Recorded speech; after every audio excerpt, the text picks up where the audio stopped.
It started off as one of those Saturdays that just feels right. You know the kind. Sun just warm enough to kiss your skin, sky as blue as a postcard, music drifting lazily through the air, and the sweet, smoky promise of meat on the grill. I'd spent the entire morning prepping, cleaning the patio, rearranging the chairs, making sure the cooler was filled with enough drinks to last well into the evening. The smell of charcoal and dry rub filled the air like incense, sacred and strong. My cousin Jay, in from Austin for the weekend, was already in the zone, poking the ribs, adjusting the vents on his smoker like he was tuning a guitar. That man treated barbecue like a religion, and I was more than happy to be the congregation. Guests trickled in around 2, just as the music, mostly old-school hip-hop with a few soulful R&B tracks mixed in, started pumping from the Bluetooth speaker.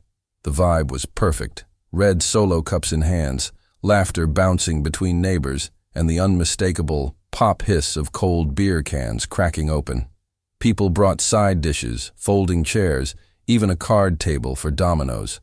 One guy brought a bottle of tequila that vanished in under 15 minutes. We weren't running a festival or anything. Just a backyard hangout with good food and better people. That's when she showed up, right on cue. Karen. I don't know her real name. No one does. She just is. Karen. The kind of woman who wears gardening gloves like armor, treats her poodle like royalty, and walks around the neighborhood as if it's her personal fiefdom. She once reported my neighbor's Halloween decorations for being spiritually inappropriate. Another time she left a typed note on my windshield because my tires were 2 inches over the curb. So yeah, Karen was the kind of person who believed strongly in rules. Rules she alone seemed to enforce. She appeared at the edge of the property line like a villain in an old western, arms crossed and jaw tight.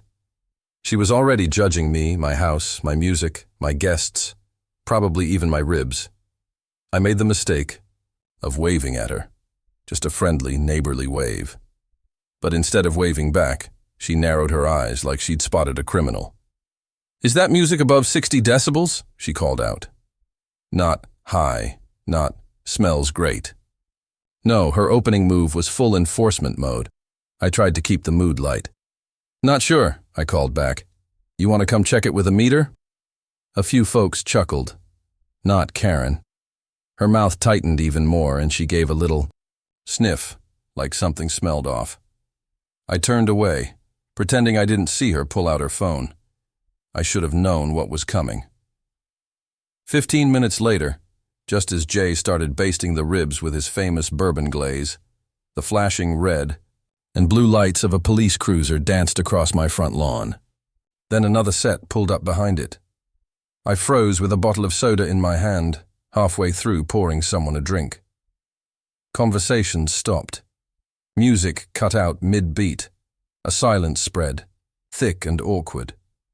People looked at each other, trying to figure out if something serious had happened. Then someone whispered, "It's her. She called the cops." And all eyes turned toward Karen, who stood across the street holding her phone like it was a badge of honor. She wasn't even pretending to be subtle. She waved at the officers like she'd just summoned customer service. 2 cops got out. One looked relaxed, maybe even bored. The other had that tight, professional posture that says, "Let's get this over with." The more relaxed one approached me with a polite smile. "Afternoon, sir. We got a call about a noise complaint and a possible unlicensed food vendor operating on residential property." I blinked. "Come again?" The second officer glanced at the grill and the setup. "Are you selling food here today?" It took me a second to process what he was saying. Selling food? We were in my backyard, with lawn chairs and solo cups. There was a card table with someone's auntie beating everybody at spades. No menu, no cash register. Before I could answer, Jay, always the showman, piped up from the smoker station. "Only thing we're selling is flavor, baby," he laughed, rubbing his hands together like a magician about to pull a rabbit out of a rack of ribs. The cops didn't laugh. Karen shouted from across the street like she was leading an angry mob. "He has a whole setup back there. People are paying. I saw a money jar." She pointed like we were being raided for illegal gambling. The cop with the polite smile looked at me again. "Do you mind if we take a quick look?" Now, I was irritated. No, scratch that. I was livid. But I kept it cool. Raising my voice or getting defensive wouldn't help. I gestured toward the backyard. Sure, nothing to hide. As we walked toward the side gate, I realized how it might look from the outside. Jay's smoker was enormous, custom-built with chrome wheels and a smokestack like a locomotive. He had brought competition banners, one of which read, "Smokey Jay's Road to Ribdom." There were trays laid out with ribs, brisket, cornbread, and slaw. A Bluetooth speaker on the ground next to it playing old soul records. A small tip jar with a label that said, "Support the Grill King's Dream." In my mind, it was clearly a family gathering. But in that moment, I saw it through Karen's eyes. A professional setup. An operation. The officer took it in. He didn't say anything right away. He just looked at Jay, then at the smoker, then at the table. "So, you're not charging anyone?" he asked carefully. "No, sir," I said. "We're just feeding friends and family." Jay, with that Texas charm, added, "Ain't nothing illegal about sharing food, officer. That jar's just there 'cause my ribs change lives. People want to show appreciation, I don't argue. I wanted to strangle him, figuratively. But the damage had already been done." The officers exchanged a look, and I could feel the whole block holding its breath. Even the ribs seemed to pause in the smoke, waiting to see what would happen next. The air hung heavy with a kind of anxious silence. As the officers examined the scene in the backyard, smoke curled lazily from the top of Jay's monster of a smoker, and the scent, good Lord, the scent, made even the most suspicious moment feel almost holy. It was the kind of smell that could make a vegetarian second-guess their choices. Sweet, smoky, rich with promise. But the presence of two uniformed officers in the middle of what was supposed to be a relaxing Saturday barbecue made everyone feel like they were extras in a courtroom drama they hadn't signed up for. Jay, of course, was completely unfazed. He had the demeanor of a man who had seen it all, grilled it all, and lived to tell the tale with a smile. "Gentlemen," he said, slowly lifting the lid of the smoker with a practiced flourish, "can I offer you a visual blessing?" The cue, ribs underneath glistened like treasure in a dragon's hoard. Thick slabs of meat, barked to perfection, the juices catching the sunlight in glimmering beads. The taller cop cracked a smile despite himself.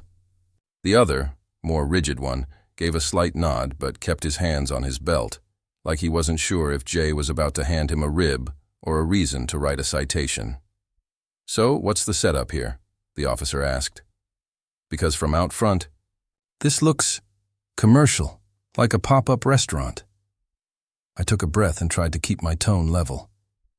"It's not. It's my cousin's smoker.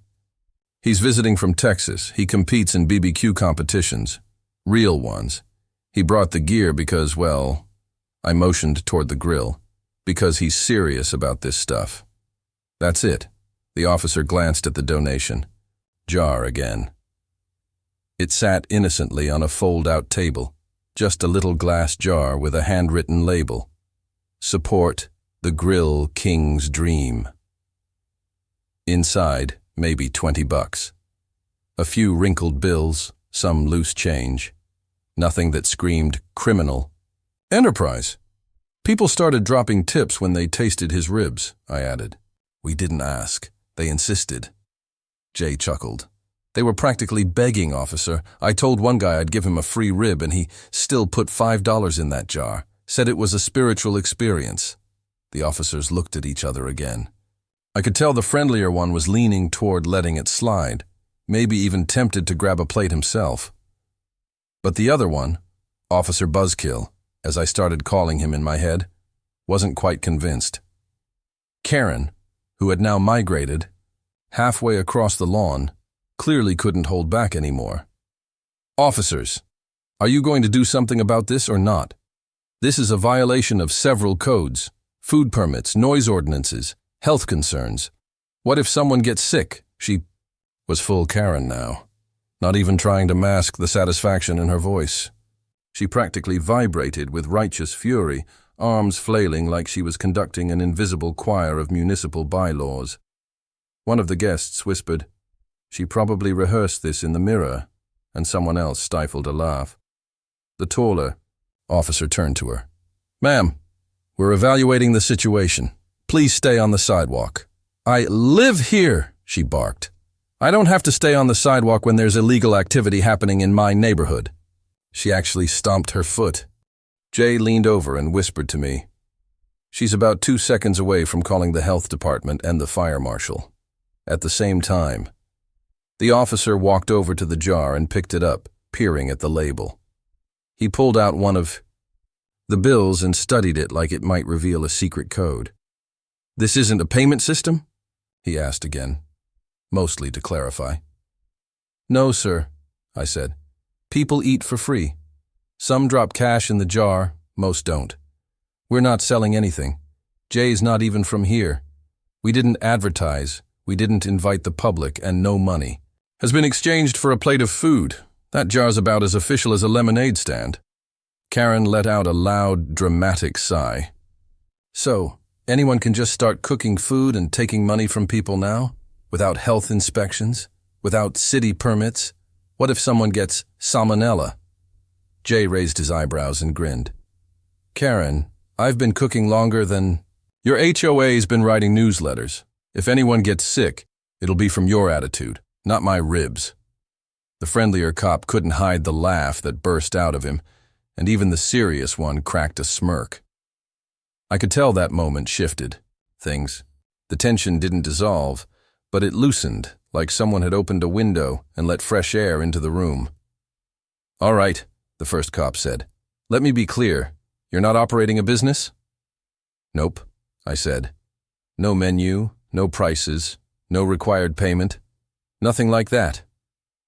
He nodded, glanced again at Jay's setup, then looked at Karen. "Ma'am, unless we find evidence of a commercial food operation, this doesn't qualify as a code violation. It's a private gathering. If people want to tip their host, that's not a crime." Karen's mouth opened and closed like she was searching for a comeback. She wasn't used to losing, especially not in her own front yard. Her face was a strange shade of maroon, and the little dog she always carried under one arm barked for the first time as if echoing her frustration. "They're playing music too loud," she said, as a last-ditch effort. "We measured it when we arrived. It's within residential limits," the cop replied without missing a beat. "Besides, it's the middle of the day." Jay took that moment to lift another slab of ribs from the smoker and held it up like a trophy. "Anyone hungry?" he called out. "Free samples for peacekeepers." The cops looked at each other. I could tell they were tempted. Karen shook her head in disgust.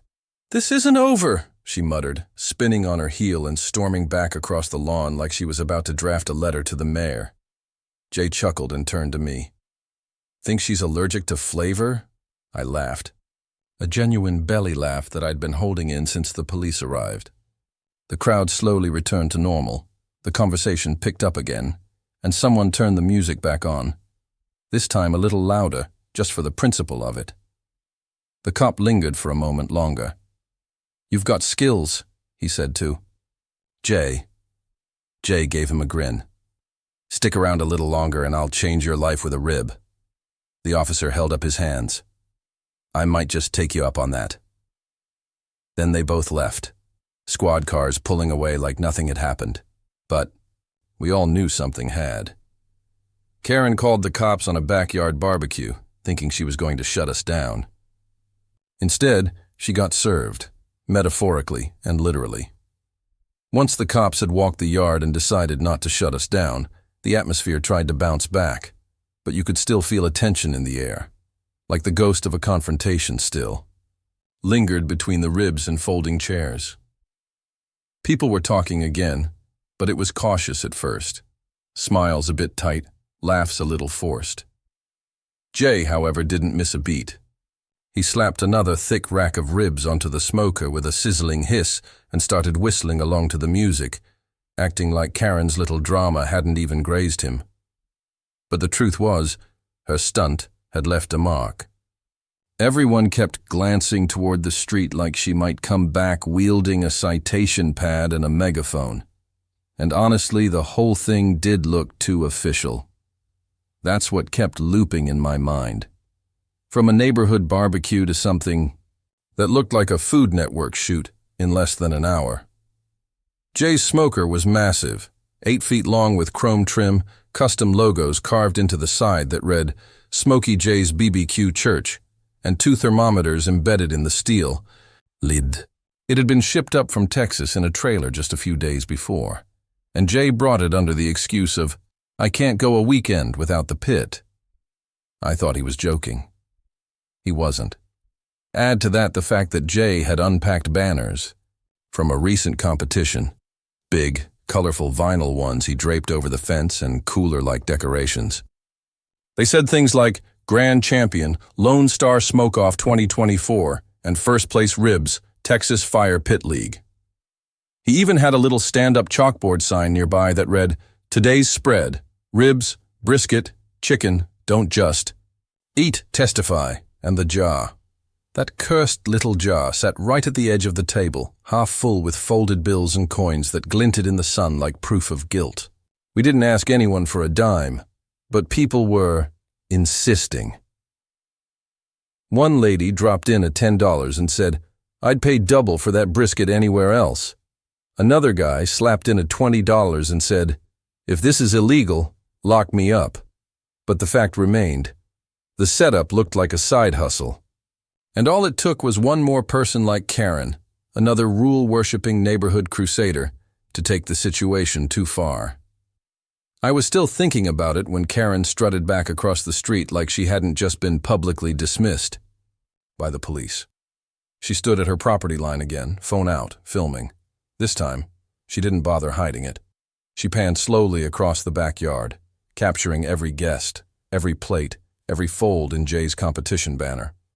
She zoomed in on the jar, tapped her phone a few times, probably uploading to the Nextdoor app with a caption like, Illegal BBQ operation disrupts peaceful suburb, needs to be stopped.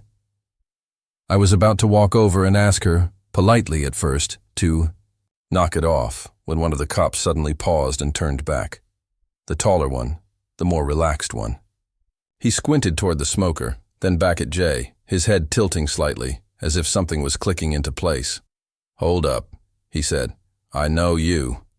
Jay looked up, one hand gloved in a barbecue mitt, the other holding tongs like a maestro, holds a baton. Do you? The officer's eyes lit up. You're Jason Carter. Smokey J, right? From BBQ Masters Backyard Edition? He turned to his partner. Remember? The guy who smoked a whole gator and made that bourbon peach glaze? Jay grinned. Guilty as seasoned and smoked, officer. No way, the officer said, now genuinely smiling. My wife's obsessed with that show. You were the guy who called his brisket divine intervention, right? Jay gave a modest bow. The meat speaks. I just listen.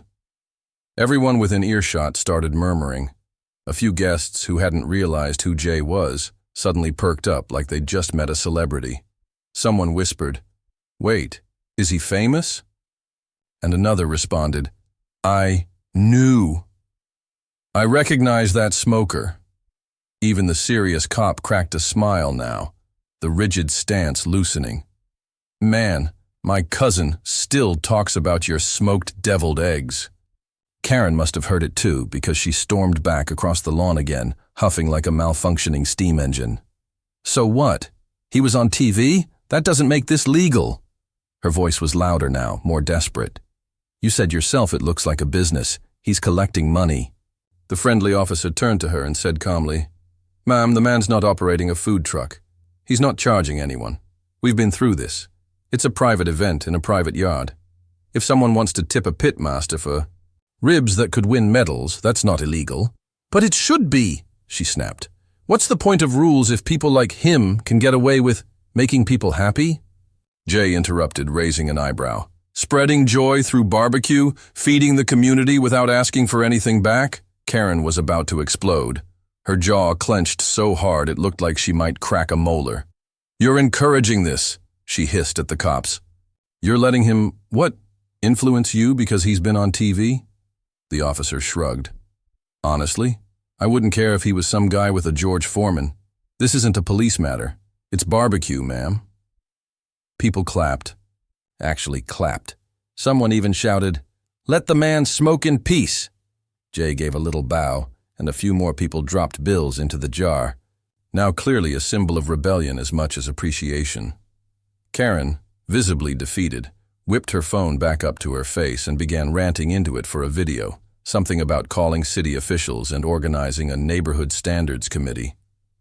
She stomped off again, her dog barking as she disappeared into her house. We didn't see her again for the rest of the day. Jay went right back to work, unfazed.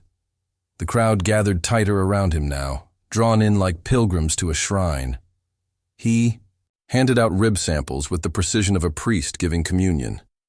People were smiling again, real smiles, big ones, and the music picked back up, louder this time, as if the whole block had collectively decided, "Screw it, we're going all in." I stood there, holding a plate full of brisket and baked beans, watching everyone laugh and eat like nothing else mattered. And all I could think was, this man came here to visit family, threw a little backyard BBQ and accidentally turned it into a block party revolution. Jay glanced over at me, pulled off one of his gloves, and raised a rib like a glass. "To freedom," he said. I raised mine in return. "To flavor." By the time the sun dipped below the treetops and painted the sky with swirls of gold and rose, the backyard had transformed into something mythic. It wasn't just a cookout anymore. It felt like a moment, a defiant, smoky, joy-filled celebration, carved out from the ordinary, the kind you don't plan, the kind that just happens. When the food is right, the music hits the right note, and everyone agrees, silently, that they're part of something worth remembering. Jay had turned into a rhythm. He didn't just cook, he flowed. Like the pit spoke to him and he answered with tongs and spice rub. He pulled the last batch of ribs from the smoker with reverence, slicing into them with slow, decisive cuts that showed off the pink smoke ring like it was a badge of honor. People were waiting with plates, with smiles, with phones up filming. Some tried to sneak seconds like kids at a bake sale. He gave them knowing looks and served them anyway. The cops. Long gone. Karen. Hiding inside her perfectly manicured house, probably writing a 3,000-word email to the city council with subject line, "Urgent, neighborhood in decline, due to unregulated meat." But nobody was thinking about her anymore. Not really. Her presence had become a joke, a passing storm cloud, that had rolled in, threatened rain, then got blown away by the heat of good barbecue and community. Every now and then someone would raise a rib and say, "To Karen," and everyone would laugh, including Jay. And me? I couldn't stop smiling. Not just because the food was incredible, though to be clear it was, but because I'd never seen my neighborhood like this. People who barely waved at each other during garbage day were now sitting shoulder to shoulder, talking like old friends, comparing sauces and arguing over which meat was the best. Kids ran around with faces sticky from peach-glazed chicken thighs. Even the grumpy couple from 2 doors down, the ones who once left a note about our Halloween decorations being too demonic, were drinking lemonade and nodding along to Al Green like they'd been to every cookout since 1975. Then came the moment none of us expected. Jay stood up on one of the patio chairs, holding that now infamous tip jar like it was a microphone. The crowd went quiet with curiosity, and he looked around, his voice warm but serious. "All right, y'all," he began. "Before you think this jar's just for buying me new tongs or a gold smoker or something, I gotta tell you the truth." Everyone leaned in a little closer. Jay rarely got serious, so when he did, it held weight. I didn't just come up here for a family visit and to show off my brisket. Well, I did come to show off my brisket, he added, getting a few laughs. But there's more. I've been trying to open a spot, a real one, my own restaurant back home. I've done competitions, pop-ups, private gigs. But I want a place where people can walk in, sit down, and taste what my grandmother taught me. Taste what it means to come together around a fire and make something bigger than hunger. Something like this. He gestured around him to the backyard full of people. The folding chairs, the plates, the laughter. But opening a place like that, it ain't cheap. Rent, permits, kitchen setup, inspections. It's a lot. So I've been saving. Every gig, every little paycheck from TV, every tip jar. He held up the jar again. I didn't ask for this one. Y'all gave it freely. But I promise you, I'm gonna take every dollar in here and put it straight into my dream. Into our dream, really. Because this isn't just about me. This is about what happens when people come together without drama, without hate, without someone calling the damn cops over smoke and joy. The crowd burst into applause. Someone shouted, "You better open that place!" And Jay laughed, then jumped down from the chair and high-fived a kid standing nearby. Then came the next surprise, a guy named Mark. Quiet dude, always wore polos, worked in finance or something, stepped up, holding his phone, and said, "If you're serious, Jay, I've got an idea. I run a crowdfunding platform. What if we took this online?" People murmured with excitement. "I'll help you set it up," Mark continued. "We'll film a little intro right now, post it tonight. I've seen projects blow up over way less. And after what happened today, people are going to love this story.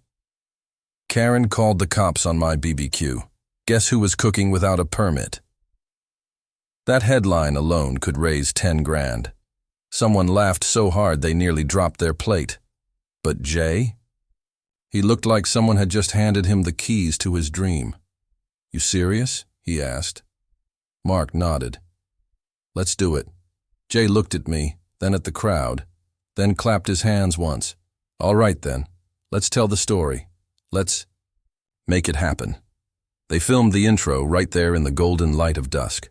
Jay stood by his smoker, holding a rib in one hand and the tip jar in the other, explaining who he was and what the dream meant.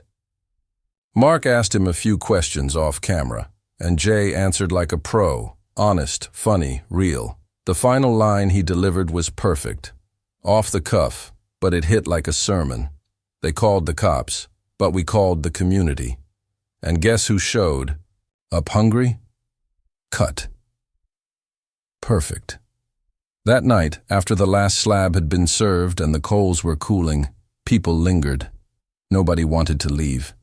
It felt like stepping away would break something sacred. But eventually, chairs folded, hands shook, and people drifted off with sauce on their shirts and stories in their pockets. I stayed behind with Jay, helping clean up. He looked exhausted, but happy, like someone who'd just climbed a mountain and found out the view was even better than expected. "You think it'll work?" he asked, wiping down a table. "I know it'll work," I said. "You fed a whole block, man. They'll feed your dream right back." Jay nodded slowly. Then he turned, looked at the smoker, the backyard, the moon rising behind the rooftops, and said, "You know what the best thing is?" "What?" I didn't need a permit to make people feel like family. And just like that, it hit me. This wasn't just about meat. It was about meaning. About reminding people what it feels like to belong. Karen might have called the cops, but Jay called the neighborhood, and the neighborhood answered.